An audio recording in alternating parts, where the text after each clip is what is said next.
नमस्कार, एकेएल न्यूज में आप सभी का स्वागत है। मैं हूं आपके साथ साक्षी गुप्ता। ये बढ़ते हैं कुछ खास खबरों के साथ। जन जागरूकता एवं सामूहिक प्रयास का उत्कृष्ट उदाहरण आज सिमगा नगर में देखने को मिला, जहां पर एडीएम, तहसीलदार, नगर पंचायत अधिवक्ता संघ, प्रेस क्लब एवं विभिन्न राजनीतिक दल के सदस्यों सहित गणमान्य नागरिकों के द्वारा सब्जी मंडी, मुख्य मार्ग, चौक चौराहे में सफाई अभियान चलाया है।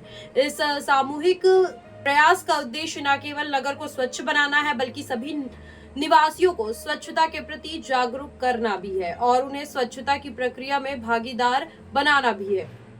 आज इस अभियान की शुरुआत स्थानीय sub divisional magistrate Anshul Verma के द्वारा की गई। उन्होंने अपने संबोधन में स्वच्छता के महत्व पर प्रकाश डाला और इसे हर नागरिक का कर्तव्य बताया। आज इस अभियान में एकजुटता ये संदेश देती है।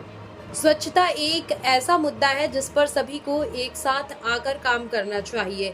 ये हमारी सामाजिक जिम्मेदारी है और हम सबको इसमें भाग लेना चाहिए। इस तरह के सामूहिक प्रयास ये साबित करते हैं कि जब सभी स्टेक होल्डर्स एकजुट होकर किसी सामाजिक कार्य में शामिल होते हैं तो वो कार्य न केवल सफल हो जाता है, बल्कि समाज में एक सकारात्मक संदेश भी जाता है। उक्त अभियान में अधिवक्ता संघ, प्रेस क्लब एवं विभिन्न राजनीतिक दलों के सदस्य भी इस अभियान में सक्रिय रूप से शामिल हुए।